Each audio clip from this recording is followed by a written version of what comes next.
Welcome to the Dream Journal. From the studios of KSQD in Santa Cruz, the Dream Journal is a weekly show where we explore the power of nighttime dreams through conversations with dream experts and with listeners like you. The life you find is something understood. So there's all those vital minutes. A dream can be meaningful even if you don't know what it means. Water over stone, even if you're by yourself. Even if Today's music is called Luminesce.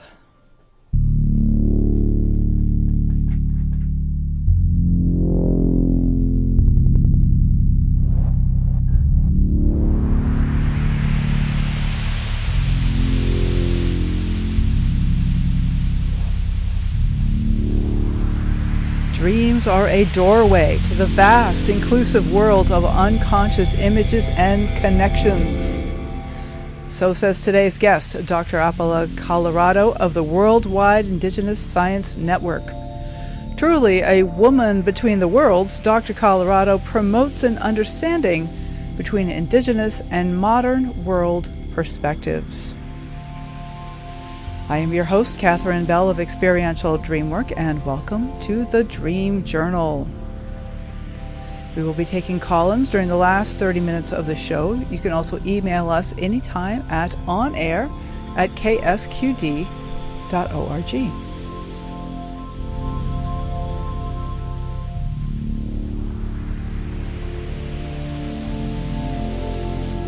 I'd like to say hello to our guest, Dr. Apela Colorado. Hello. Good morning. This is Apela Colorado. Apela. And good morning. Yes, it's an American Indian name meaning she helps. And I asked my elder who named me that when I grew up, Grandma, could you just make it that she helps Monday and Tuesday? Give me the other day off. I love that. Anyway, right. It's good to be here with you, Catherine. And I'd like to introduce Katrina, who's next to me, because she and I do this dream work that we're going to be sharing with you and our audience shortly. Sure, that'd be great. Hi. Sure. Hi, I'm Katrina Ariola. My family comes from the Tagalog and Bicolano people in the Philippines. And I started doing this dream work with Dr. Colorado, Apela, a few years ago, and I am what we call the glypher. So I am doing the graphic illustration of these dreams when we are in ceremony, and it's really wonderful to be here. Thank you. Welcome, Katrina. Glad to have you both on the show, Apela and Katrina.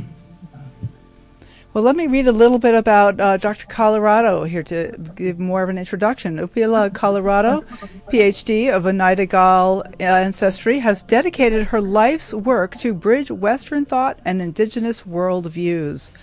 In 1989, she founded the Worldwide Indigenous Science Network, also known as WISN, W-I-S-N. She has authored numerous scholarly articles on indigenous science and recently published a book called Woman Between the Worlds, A Call to Your Ancestral and Indigenous Wisdom. And the website is wisn.org, W-I-S-N.org. Okay. Apela, how would you like to start? I'd like to start this morning the way that we normally begin our work. I want to do that because I would like the experience. This was a revelatory experience that gifted us with this process, and I would like the listeners to be able to have somewhat of that moment with me and with Katrina. Perfect. So in about the year 2000, we began dream work at Chartres Cathedral on the hill of Chartres. It was a university trip that I was leading, and it was on the Black Madonna. When we got to Chartres Cathedral, it was not planned that we would go there, but we had extra time, so we went there. And when we went there, magic just seemed to happen. And we wanted to come back, and the idea to recreate the 7 liberal arts that were taught originally at Chartres in the medieval times, that we would recreate those mysteries, which was a big thing to decide to do. So the liberal arts mysteries go through 7-year cycles, and we went through 3 7-year cycles. And when we started and I arrived there, I had no idea that I would be doing dream work. The dream work that I did was private, with my family, with my friends. And if the viewers, or the listeners, if you know about American Indians, you know that we value our dreams and share our dreams. But in fact, our ceremonies, our formal ceremonies around dream work, had been lost or destroyed during the historical process in the United States. Mm-hmm. And on the French side, my Gaul side, I was clueless what a dream ceremony might look like. But I desperately, desperately wanted to get back something of my European tribal ceremonies, because that part of myself, the white part of myself, was always the unwelcome being at the ceremonial door. As an Oneida, I know who I am, I knew who I was, but I always had to bring my whiteness in with me. And I wanted to be able to be something other than an oppressor and a person with a terrible history when I came into ceremonies and into Native gatherings. So that was the feeling I had when I arrived at Chartres. I knew my French ancestries went back that far, and one to a village right near Chartres. So I was really, really excited to go there, and I wanted very, very much to continue to go there through all the years. But I was the person most likely to get booted out, because everyone that was involved, all the academics, were very well established, and I'll just say it, old white guys, brilliant, mm-hmm. but, the way things usually were done in academia. So my only job was to do the invocation when we gathered there. And from doing that, people that were participating were having dreams, and they didn't know who they could talk to about them. So they started catching me in the hallway and telling me their dreams. And from that, we decided to have a circle where we would listen to dreams. So with that, I'd like to open this circle of Chartres dream work with lighting the cedar that I do there, making a prayer, and I have water in front of me too. And as well, to bridge both worlds, both Katrina and I are wearing rose oil that we had specifically made for Chartres as a blessing in a Western way, an anointment. So with that, I am now holding the cedar to the flame.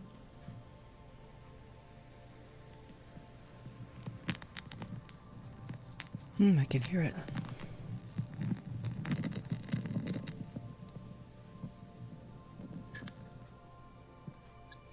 As smoke rises, I offer it to the directions. Ancestors,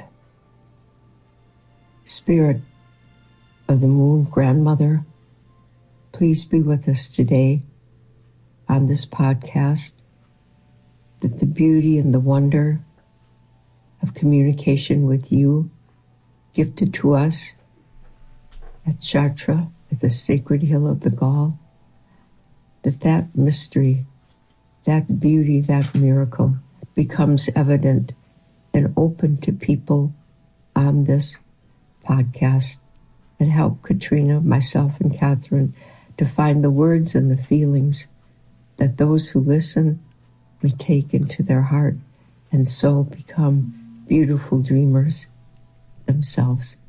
Oh, Mama, Noah, all my relations. Amen. Amen.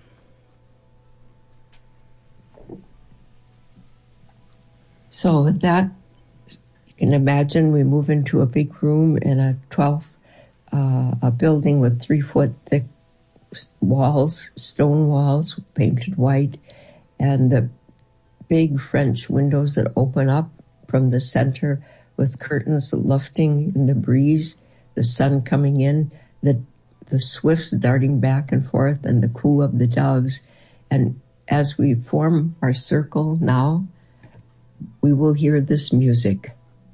Ka pakia ki te rangi, ka toropai ki te whenua, e hua mata, e hua aro, e puti iti ki te rauru o te whatutai ora, ka rea ko te iho, e mātua te taureke, e taura te pauherenga, e tuati te marongo te kāpinga, hei o ho mairangi, nau e o e.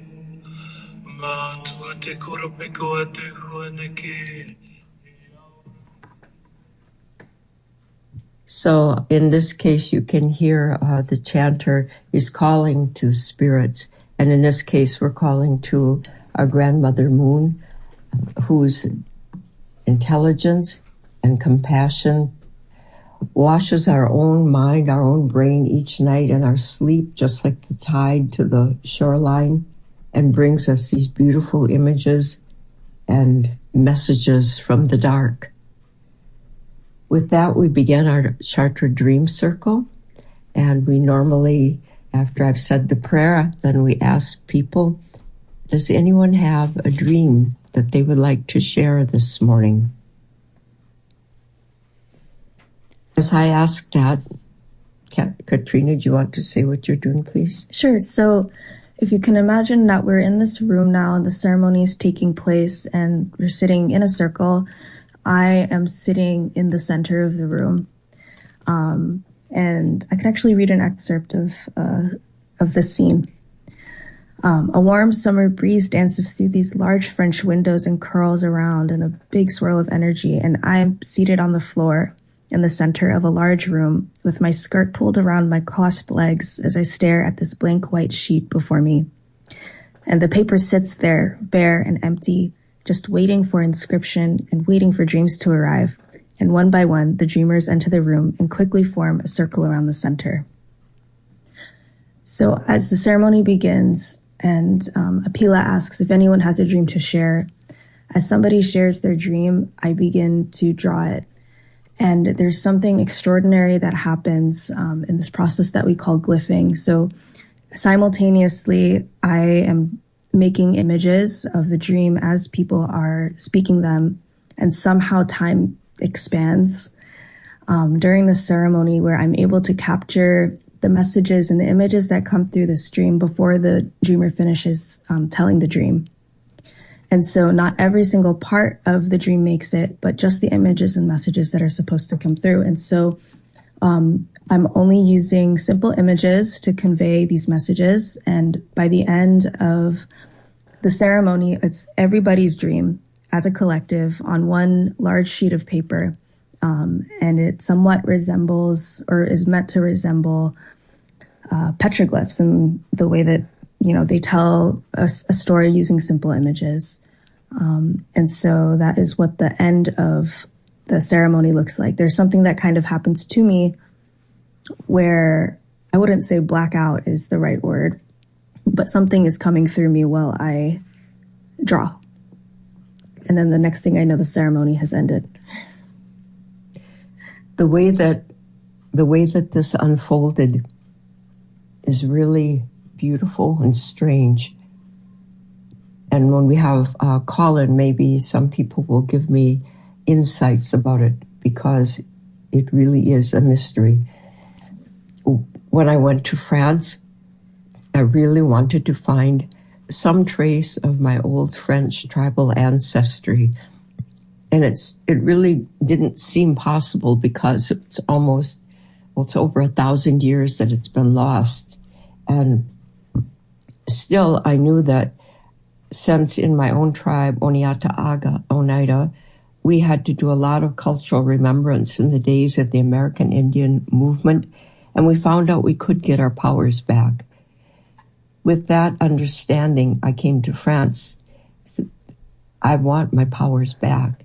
As a white European descended person and a woman, I want my powers back, and I want them now. That was my thought.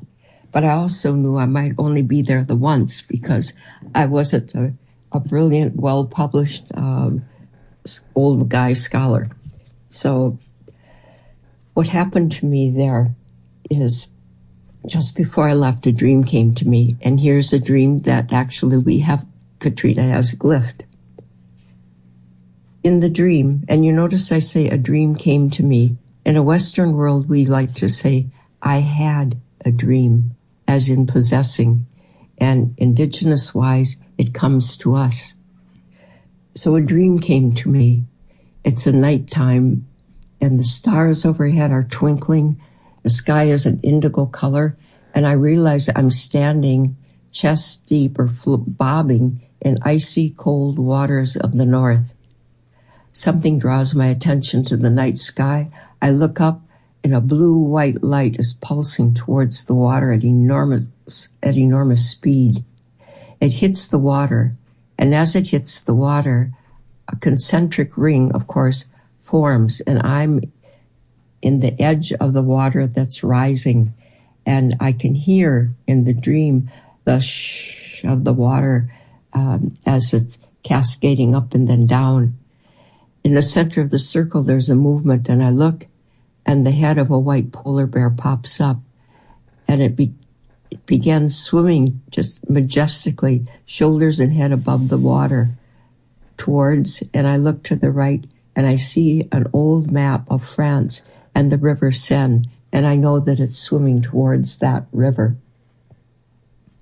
I wake from the dream.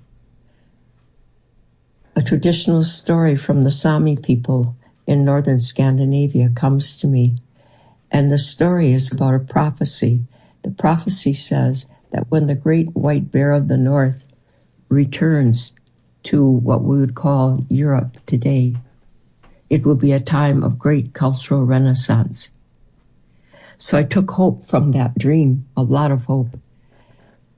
One day at Chartres, as people are telling me their dreams here and there, I'm going up the street, up this hill, and later I would find out the name of the hill was the White Mare Street. And viewers here or listeners here will know that the white mare is usually, in European mythology, the being that takes us on a journey. I was walking up the street, and I had a habit of trotting there. It's almost like I could feel the horse even without knowing what the name of the street was. And just as I lifted one foot to put it down in stride, a sacred grove opened before me. And I looked at the forest, that it's so beautiful, and I could see golden specks like dust motes rising to the light above. I wasn't allowed in, but I knew it was wholly beyond words. And as my foot landed, it disappeared. I looked to my left, and I saw a bronze plaque shimmering in the noon light. And I walked over to it, and it turned out it was an archaeological museum. I ran in, and standing there was a message in the magazine rack or the flyer display rack. And I opened it up, and in French it announced the discovery of the world's only ever discovered complete Gaul ceremonial ritual set. I didn't know it, but when I went there and made my prayers out on the hill at midnight and called to the ancestors, I thought, just like I said in a Western way, and I'm half Western, we say, I had a dream. I went out and I called the ancestors. When I found out that that ritual set had been uncovered just weeks before I arrived there, I realized that the call was two ways, and that it was my Gaul ancestors also performing their ritual and doing something that some way I was caught up in. And that some way turned out to be the Chartres dream process. in a week's time, 5 days of dream sharing, we may have 100 dreams. And Katrina has glyphed all of these, maybe 20 a day, and they're on just flip chart pieces of paper. At the end of every day, the dream team, there's about 6 of us doing this. We sit together, we array the sheets on the floor. It's fortunately carpeted. And when we do that, we simply sit with them. We pray, and we look, and we wait until something comes. And at the end of the first day with 20 dreams, it's usually quite easy to see themes that are emerging. But by the end of the 5th day, when you have 100 dreams, it's difficult. And that's where these glyphs really, really, really are helpful, because you can't remember 100 dictated pieces of dream work, because you can't read and take in 100 you can't array 100 pages of text and do the same as you can do with these images. And as Katrina said, the images harken back to the time, and in the Kalahari Desert, it's still the tradition of dream painting is still continuing. But we indigenous people, when there's a message that needs to go on through time, we paint or etch the dreams on the rocks. And modern day, we're not etching on rocks, but we're using felt tip markers on flip chart sheets to emulate that. And you know what? It works. Mm-hmm.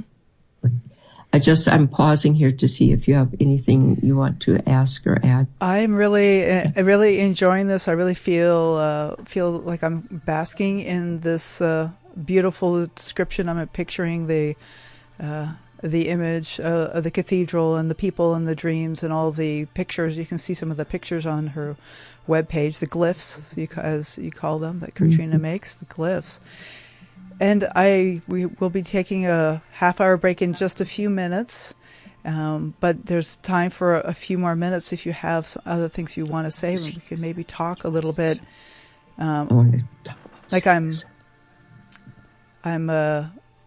love that you're incorporating all kinds of lineages. It's not just Native American, but also the European lineages and other lineages, because people are mixtures.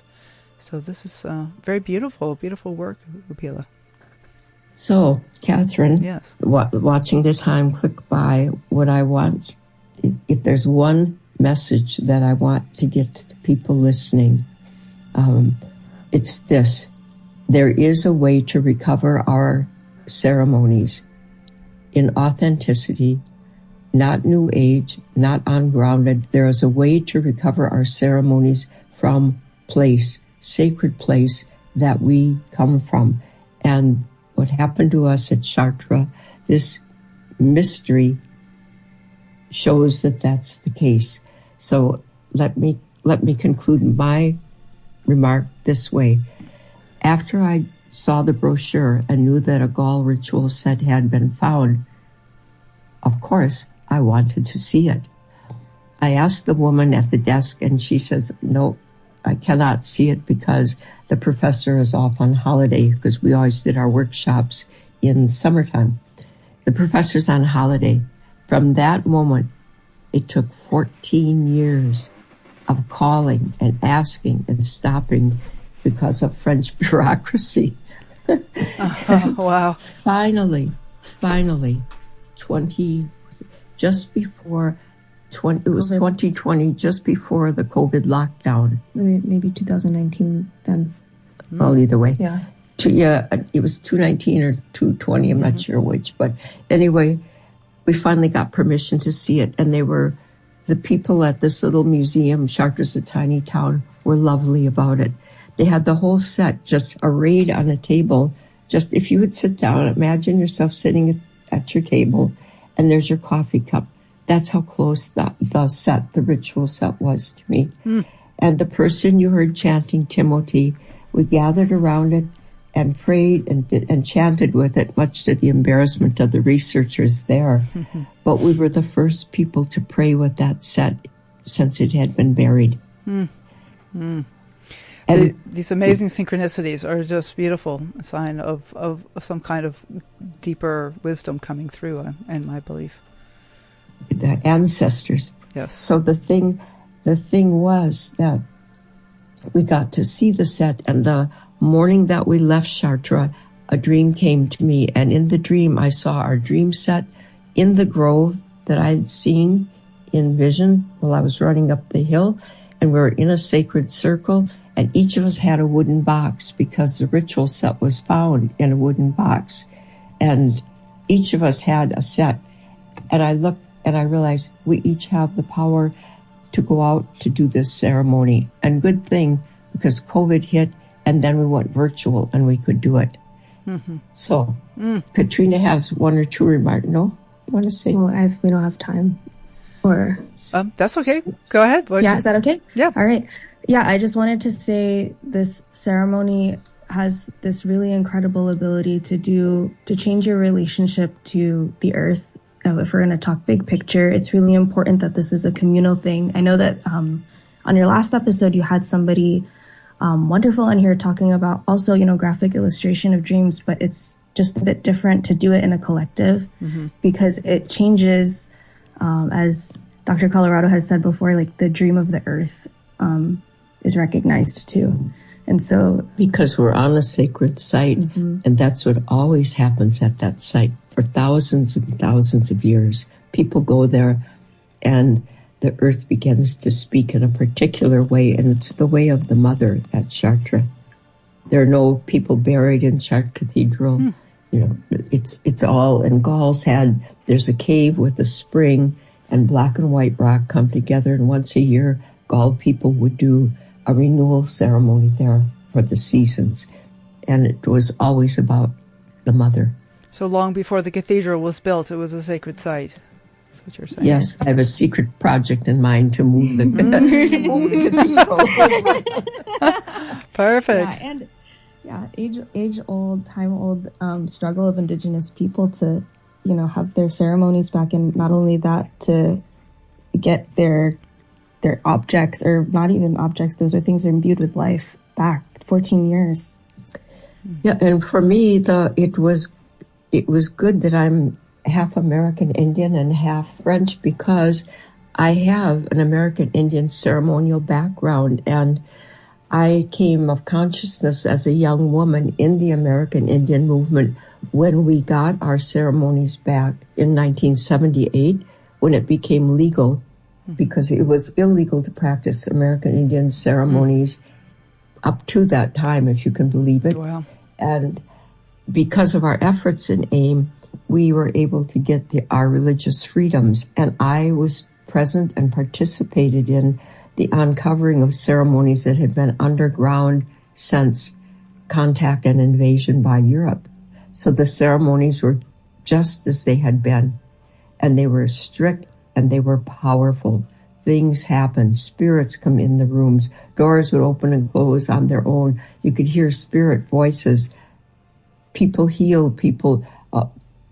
Many, many things happen. And that's when I realized that as people of European, American extraction, African extraction, all the immigrants in this country, that we had been robbed, that Americanization had taken all of this from us. And that what happened to American Indians, invasion, denigration, and rejection, had happened to each of the cultures that came after.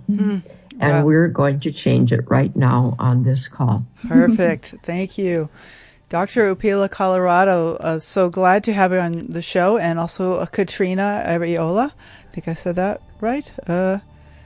Katrina, yeah. Yes. Wonderful. Okay, thank you so much for being on the show. And we have more to come. We're just taking a short break at this point, and I want to just introduce the guests again, as I did. And they are both from the WISN Network, which is WISN.org, the Worldwide Indigenous Science Network. And Apela Colorado has a book called Women Between the Worlds, a call to your ancestral and indigenous wisdom, and they're looking to foster the exchange of knowledge between traditional practices and modern practices. So After the break, we're going to get more personal and really just going to ask a lot more questions. We had a very much an experiential introduction. So we are broadcast live from the KSQD studios in Santa Cruz and co-broadcast live in San Jose by KCXU. We will be right back.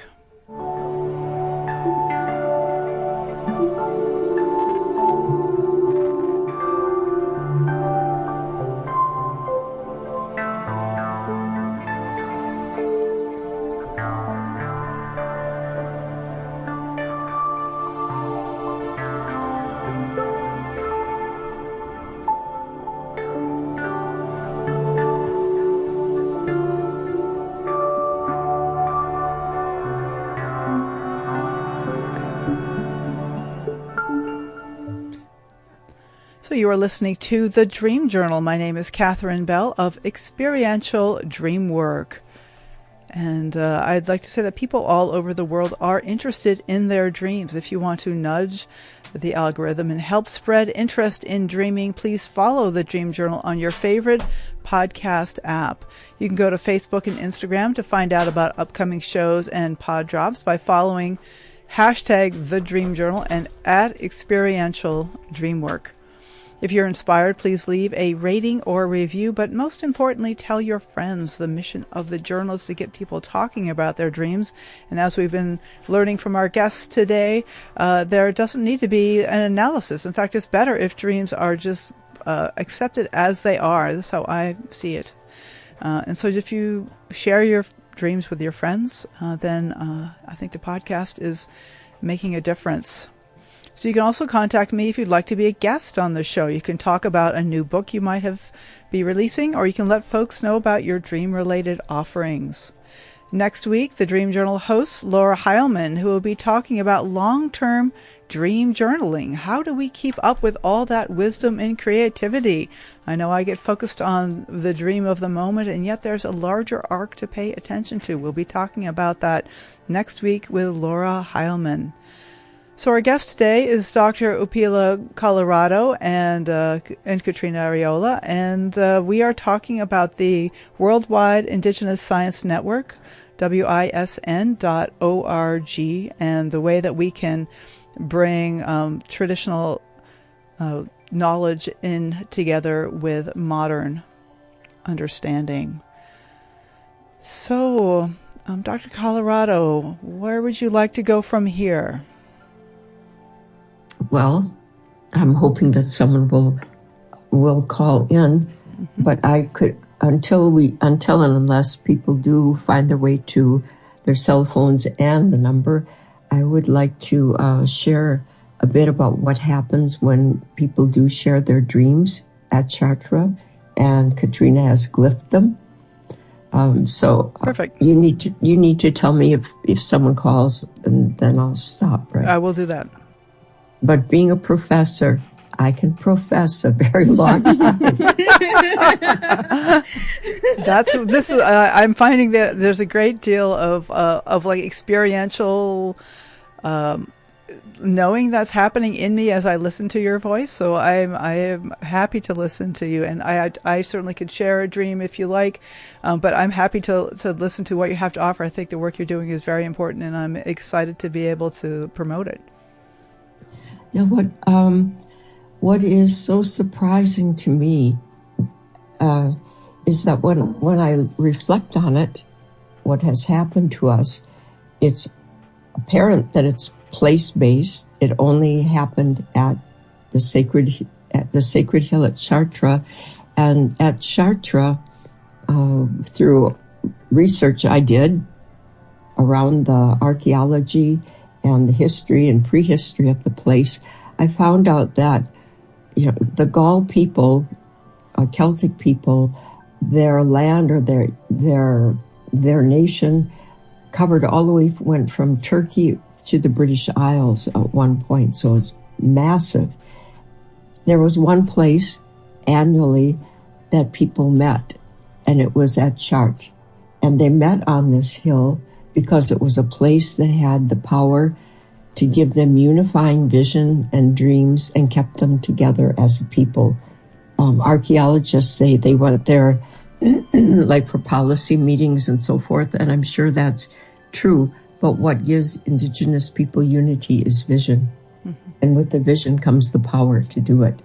So I had an experience of that, and our team did, by this dream work showing up. I didn't have a background in dream work. And I remember at one point we had one year, because it was obvious people were interested in dreams, we had a famous dream author, worker, Jeremy Taylor.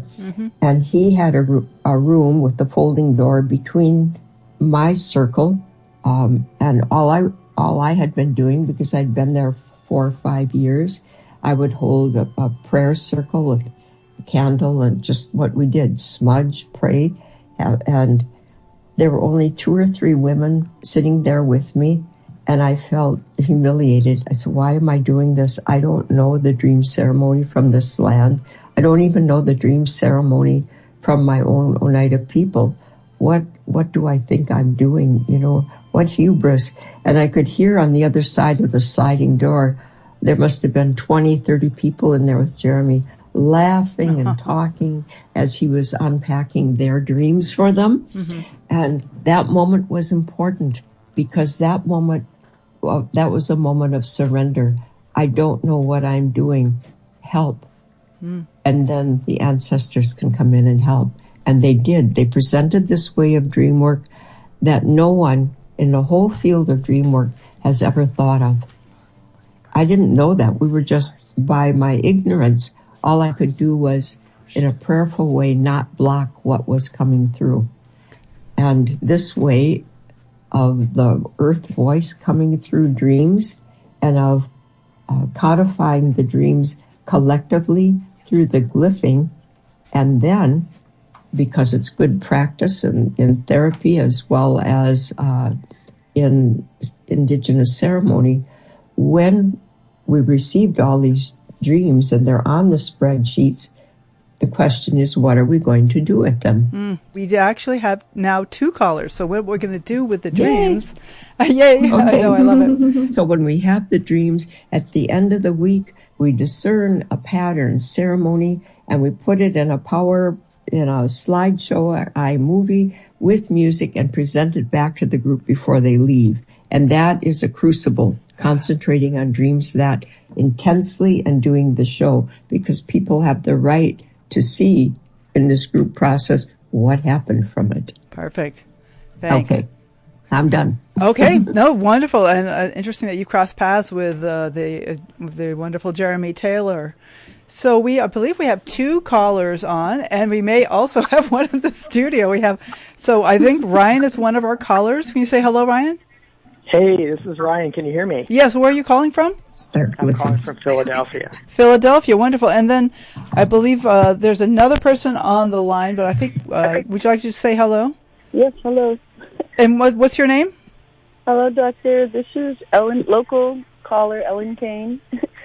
Ellen. Okay, nice to have you calling. Thank you. Why don't you wait, Ellen, and we'll talk to Ryan, and we'll get to Ellen in just a moment. Thanks, Ellen. So Ryan from Philadelphia, thanks for calling in. Yeah, thanks, Catherine. So I've been lucky enough to be part of this process with Dr. Colorado a few times in Chartrand. I wanted to just share briefly a dream. I know in your show you love it when people share dreams. Yep, I do. It is a brief one, so perfect. But what we often do, right? One of the things, let me say it this way: one of the impactful pieces of being in the circle is that I will share a dream, and then someone else will share a dream from the night before, and our dreams have this sort of synchronicity effect. They have this blending, and we realize, oh my gosh, there's this collectivity that happens, and it happens just so naturally in this format. And so this happened to me, and what happened is that one of the other dreamers in the circle, Ali, dreamt about me. And in the dream, she was dreaming that we were looking at a beautiful scarf at a store, and I picked up the scarf in the dream, and I declared that I wasn't going to pay for it. And so I took it. And then after that, two men appeared and began to chase us. And I had to like jump a fence, she said. Anyhow, this is the dream that Ali shares in Circle. And I was like, oh, that's interesting. Then I was also simultaneously mortified and embarrassed because I realized I had a similar dream. And I'll tell you why I was embarrassed in a second. But in my dream, just from the same night, I was being chased by an alligator. And in fact, I woke up from just feeling of being chased. And in the dream, it's like I'm looking behind me. I'm not running away fast enough. And the only way to get away is to jump up a barbed wire fence. And so two dreamers, including me, dreamt about me having to jump over a fence on the same night.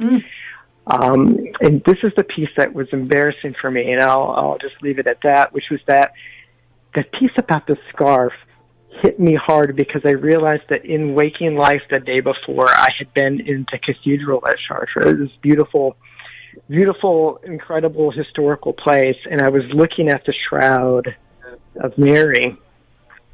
And in my mind, I remember thinking, gosh, it'd be really easy to just steal this.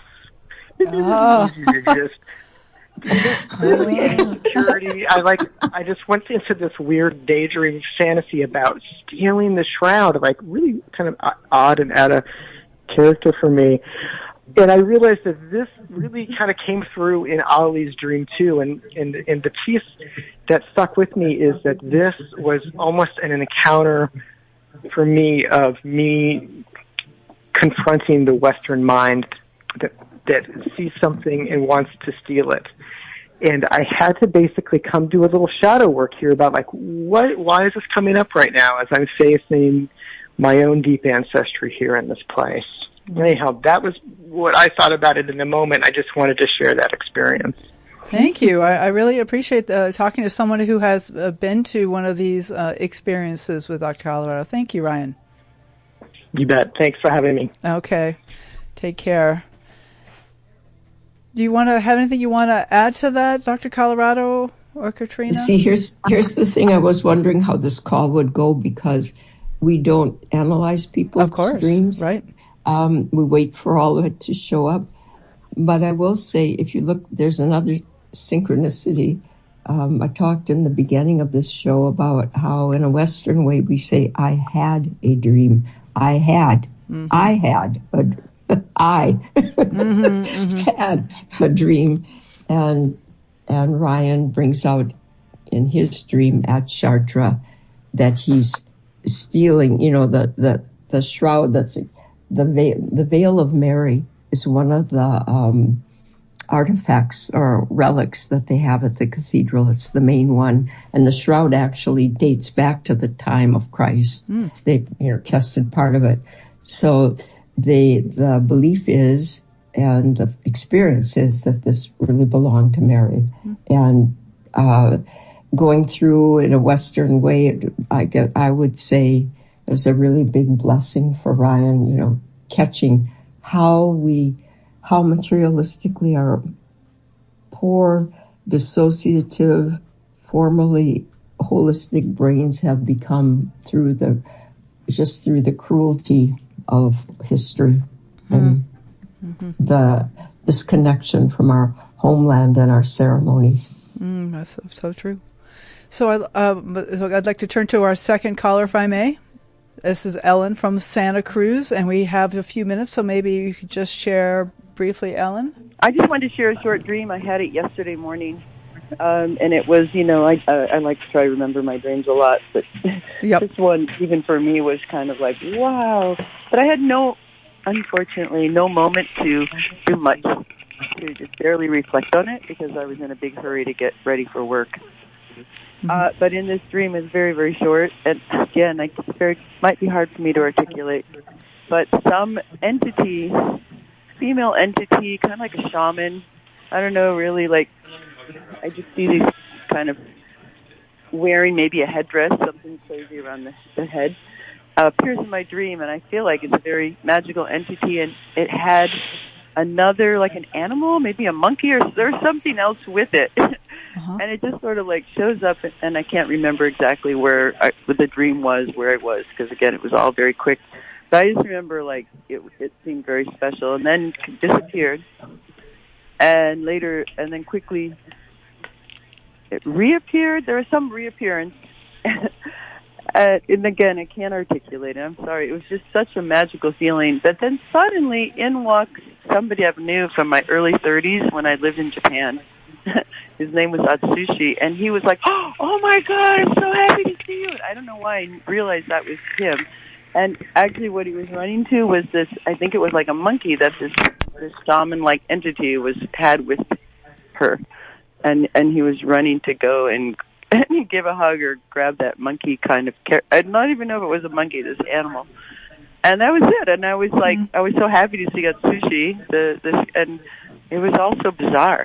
And then the alarm went off, and I had to wake up super early, and it was just like, I wish I had a moment to like stop, but I unfortunately was in a big rush. Well, thank you, Ellen. I appreciate you sharing the stream, and I'm just imagining what kind of a glyph that Katrina might be drawing of this stream. Take care, Ellen. Thanks for calling.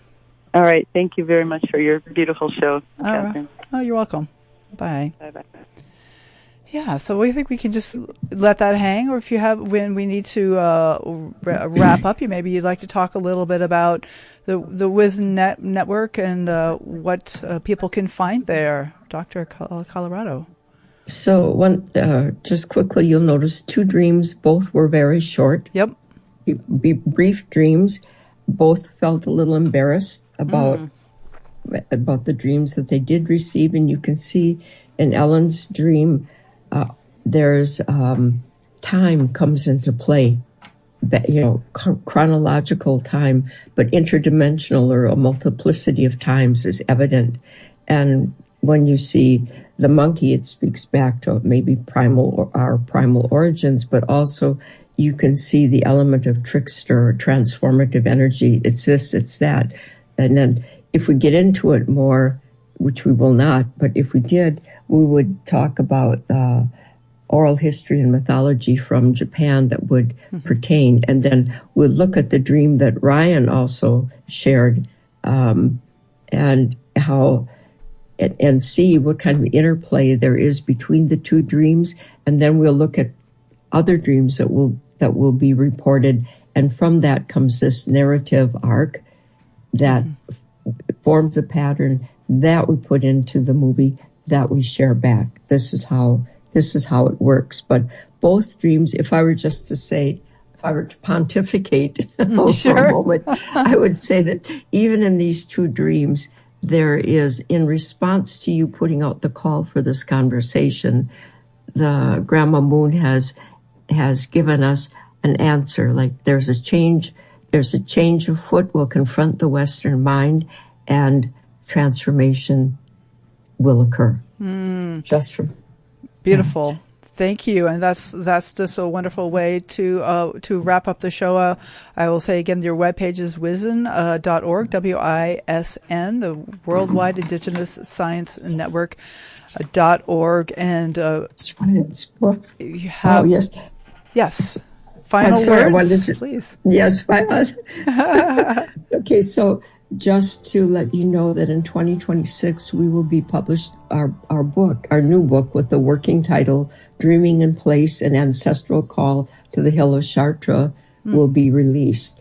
As well, I'm working on another one from my person, but that will be yet another year. So each year, in the next 2 years, a release of books about this just blessed Chartres dream process. And the book that's already out, it's called Women Between the Worlds, A Call to Your Ancestral and Indigenous Wisdom. That one's already out right now.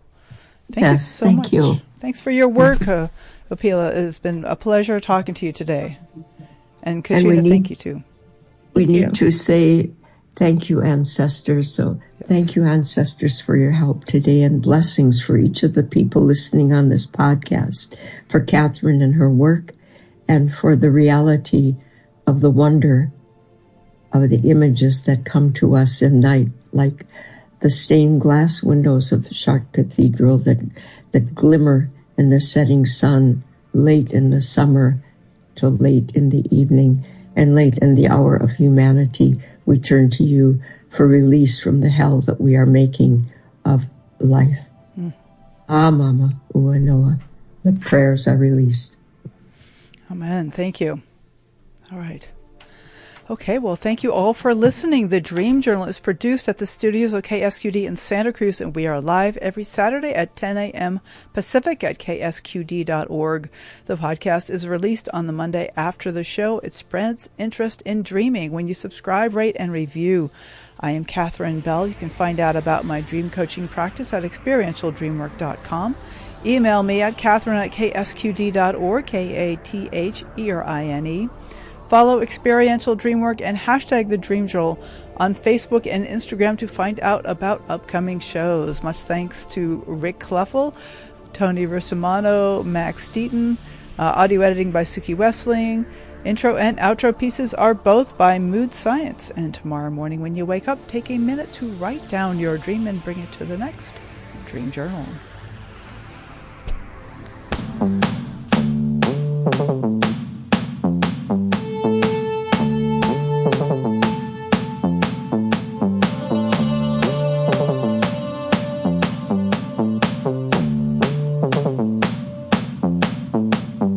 Perfect is the enemy of good. The journey to perfect always starts with should. Should is a word that should not exist. If you want to use it, try.